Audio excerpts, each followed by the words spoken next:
We'll see John Warren in just a second. An interesting quote from him this week, saying that Charles has horses and racehorses in its DNA. How would you describe the relationship from where we were last year, the King and Queen, who we see there on the right, with the sport of horse racing? Well, it's definitely got quite a bit stronger, particularly with the Queen's involvement. They're very noticeable. They're owned by the King and Queen. There's a partnership. She's very... Feeling what it's like to win. There's nothing to describe the excitement of winning. And I remember a story she had said about how excited she was to watch one of their foals being born on a screen. So I think she's very much wanting to be a part of it, to be involved with it all, to be able to keep an eye on proceedings. And the Duke of Wellington on the left there carried the Queen's crown to the high altar of Westminster Abbey, shortly involved in the Waterloo ceremony that takes place at Windsor Castle tonight. They have a busy day as we go to carriage 2, Charlotte. And in the second carriage we have the Princess Royal, of course. We all know a long connection with the horse world, a former Olympic equestrian herself. We saw her on horseback at Trooping the Colour at the weekend. She was riding Noble. Now this was a horse gifted to the King by the Royal Canadian Mounted Police. It's a bit of a handful, that horse actually, but she did brilliantly riding that one. And Lady Gabriella Kingston there, who's very much being supported by the family. She sadly lost her husband earlier this year. She's the second cousin of the King, and she was also there watching Trooping the Colour at the weekend. She works harder than anyone, doesn't she? Well, she's very direct. She's an extraordinary woman, because she has a great ability to sum things up. And she's got her father's sort of directness. She can sum up a meeting quite beautifully, and she's so enthusiastic. And horses are only one of 1,000 charities, well, not 1,000, but hundreds she's involved in. Is carriage 3 then, Charlotte? So in carriage 3 we have the Earl of Halifax, the Countess of Halifax, Mrs Simon Elliot and Sir Ben Elliot as well. Now the Earl and Countess of Halifax are close family friends of the Queen's. The Countess of Halifax was Queen Camilla's sister-in-law. She was married to the brother of Andrew Parker Bowles, and they both spent time at the Halifax's estate at Garraby. And Mrs Simon Elliot is Camilla's sister Annabel, an interior designer. She's her close confidant. She, you may remember, played a key role attending the Queen at the coronation, and her son Sir Ben Elliot there, so Camilla's nephew, former co-chairman of the Conservative Party, and he's married to Mary Claire Winwood, daughter of the musician Steve Winwood. That's right, rock musician. Yes. And in the fourth carriage we have Sir Johnny Weatherby, Lady Weatherby, Mr and Mrs Rafe Beckett, so very much well known to the horsing world. Sir Johnny Weatherby was Her Majesty's representative here at Ascot for some 9 years, serving the late Queen. And 23 years with Ascot, the extraordinary. So he also was actually an amateur rider. Where winners, he was actually running the Fox Hunters. Where winners on the horse he's owned called Sam Farmer, I remember, from trained by... Won it as an owner as well. What? He won it as an owner as well, which is lovely. Rafe Beckett had been training 25 years, and last year had his best ever year, and he's got a runner for the King, as I said, on Saturday. So we should wait to see what happens with that. Well, let's wait to see what happens with this. This is something a little bit new, because Mark Hayes, we think, knows what it's about. So coming up here is much more than just a duty. It's a part of the whole thing. Trooping the Colour was pretty spectacular at the weekend. Weather was awful.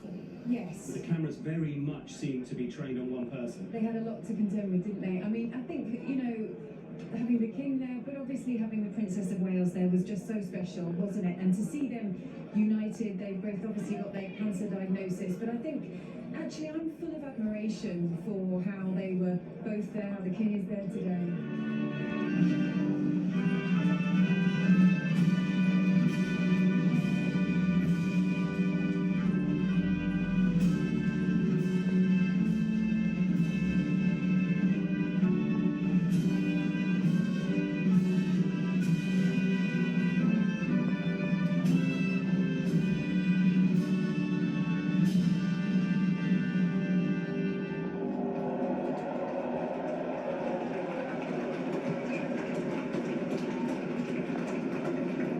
The sunshine makes such a difference for the racegoers, but also for the royal procession. It looks so different and so good in the sunshine with the wonderful horses and the carriages.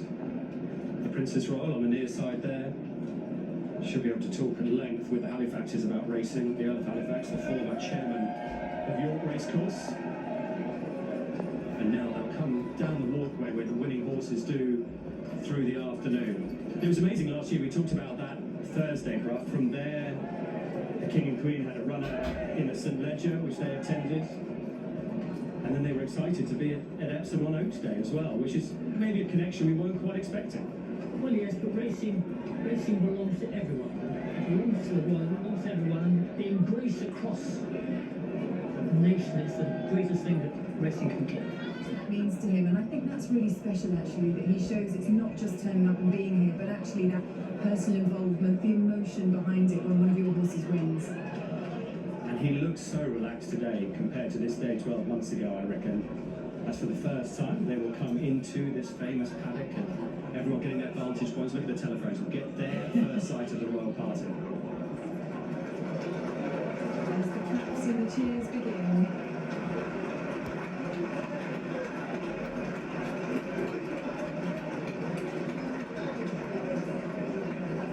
One of the Queen's stunning outfit today took a sign for the big racecraft at 425 at St James's Palace. Notable speech colours, aren't they? Notable speech. Beautiful name, a beautiful horse. Scott's bank at the meeting. Hey, straight up. It may go down. Nick Smith said it's the best he's seen in his 24 years here. You've had 60. How good at St James's Palace is that? I think it brings the Guineas winners together. That's the aim, and it's achieved it. It's absolutely wonderful. The first time since 2016, the English, Irish and French Guineas winners are all there, plus others as well. Not just them.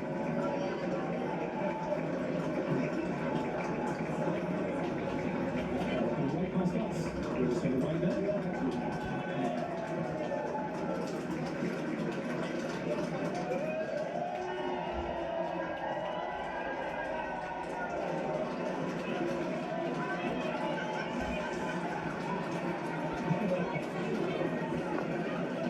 To us on Texas Royal, to our injured jockeys fan links.